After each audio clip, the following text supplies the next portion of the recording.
Welcome back to Sharing Parenting's online sessions. I'm Amber, and I'll be with you in session 3. Please remember to grab pen and a paper, press pause when you need to, and when you're ready to continue, press play.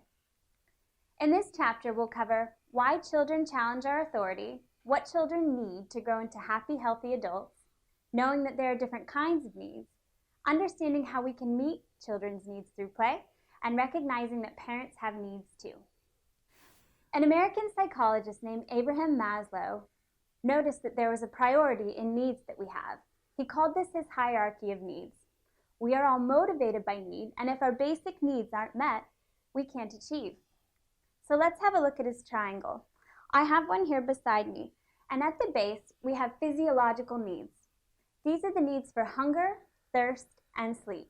These are our basic human needs that we all have in order to survive. Once we've got these, we can move on to something called safety and security. We all need to feel safe and out of danger.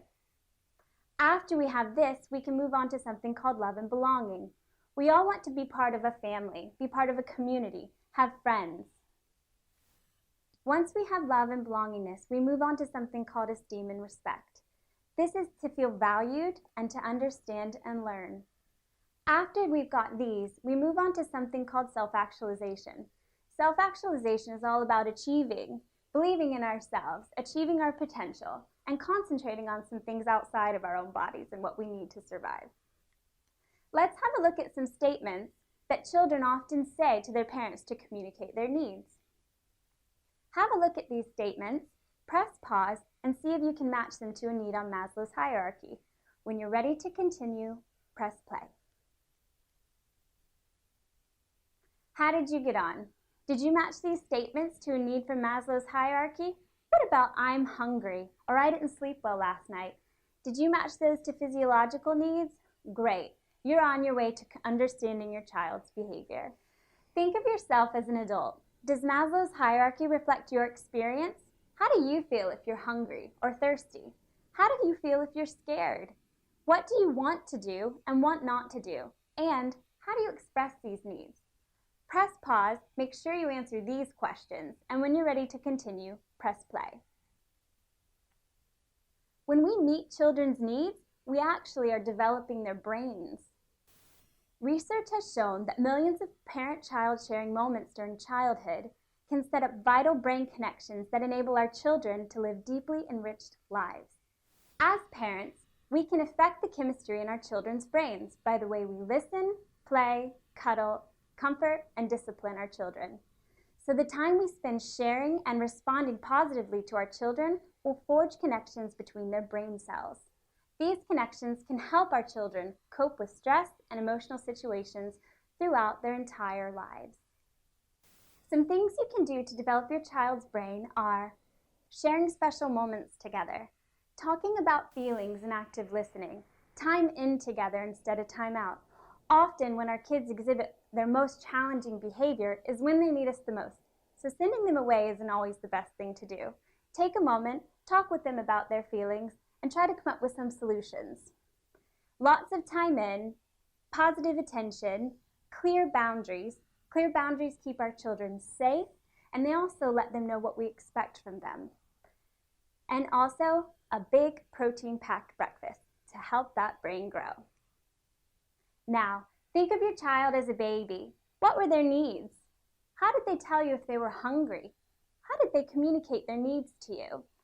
Press pause, answer these questions, and when you're ready, press play.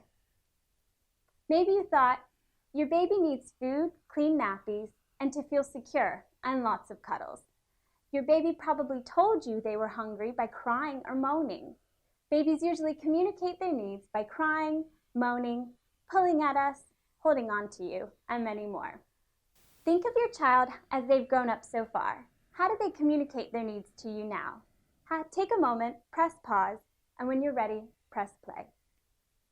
How do you respond to a temper tantrum if your child is tired or hungry, scared, wants a new toy? Would you respond the same to these or differently? Take a moment, answer these questions, and when you're ready to move on, press play. Maybe you thought children usually communicate their needs by crying, shouting, moaning, whining, holding on to you, or their facial expressions. Or maybe if you're really lucky, they just ask. Often, the need behind the temper tantrum is not obvious, but if we can think about the temper tantrum as being a form of communication, it can help us keep calm and support our child. If our own needs have been met, it's easier to keep calm when our children are being challenging. Remember, the question is not whether you think your child needs something, but whether they think they need something. I'm going to tell you a story about a dad and his son David, and I want you to have a think about what need on Maslow's triangle needs addressing. In this scenario, imagine you were dad. David storms out of school, hurls his coat and his lunchbox at dad, and marches off down the road at speed. From a quick peek into his lunchbox, dad realizes David hasn't eaten very much that day, and he hurries off after his angry son. "Slow down and talk to me," he says. David throws him a dirty look and speeds away. "So what went wrong?" he asked. In response, David turns to his dad and says, "I hate you, go away." He bursts into tears and starts running. Dad runs after him, wondering how to deal with the disobedience and the shouting. What need from Maslow's triangle needs addressing? Press pause, and when you're ready to continue, press play. So how'd you get on so far? You may have thought, David is hungry and needs a drink and something to eat. This falls into the lower needs on Maslow's triangle. The physiological needs need to be addressed. David needs food and a drink. When needs aren't met is when challenging behavior may occur. Next time your child is challenging, stop and think, is there a need not being met here? And if so, what could it be? Now let's talk about play in Maslow. Where does play fit into Maslow's triangle? What needs are being met through play? Play fits everywhere and meets many needs in Maslow's triangle. Play is important at all levels on the triangle to help children get their needs met. All young mammals play. Lion cubs play and practice survival skills such as hunting, and human children learn through play too. They learn crucial life skills such as how to take turns and get along, what makes them happy, scared, and proud, how to use language for different purposes, how to follow and make up rules, and what happens when people don't follow them. And they also learn basic concepts for math, science, and literacy. Play contributes to children's confidence, self-resilience, independence, and helps to build a child's self-esteem. It develops curiosity and exploration and lays down the foundations for effective, active learning.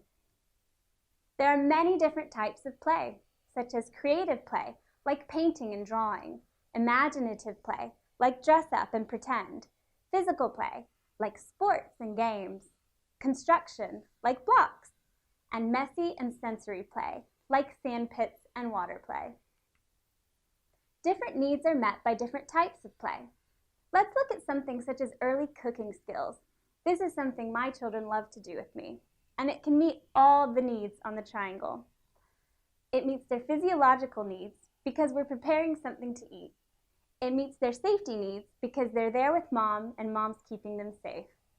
It meets their needs for love and belonging because mom's there and we're spending time in together. And it meets their needs for self-esteem because it helps them build confidence because they're learning something new. And it meets their needs for self-actualization because they're achieving something that they can be proud of. Preschool children tend to play alongside others. This is something we call parallel play. But by the time they start school, most children are able to involve others in their play. How does your child most enjoy playing? Who do they like playing with? Have a pause, answer these questions, and when you're ready to continue, press play. Play activities will be different at different ages and stages, but the key at all stages is to follow your child's lead and play the games that they want to play. Don't criticize them or show them how to do it the right way. Pay them positive attention and choose an activity that you'll both enjoy. Child-led play preempts challenging behavior because the child's needs for attention, approval, and stimulation are met and leads to a calmer home. So, have a think about how you refuel. What do you like doing for yourself?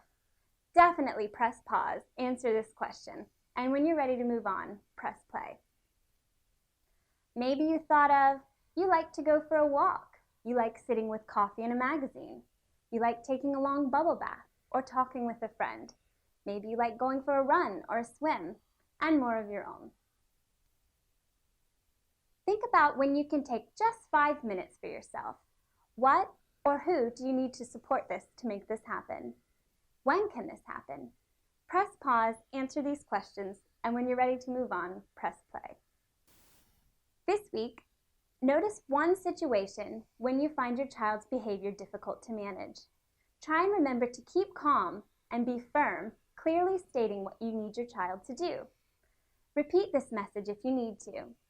Notice how you felt and how your child responded. Spend 10 minutes a day playing with your child. Make sure you allow your child to take the lead. At the end of the week, reflect with your child. Thank you, and next session is on understanding behavior.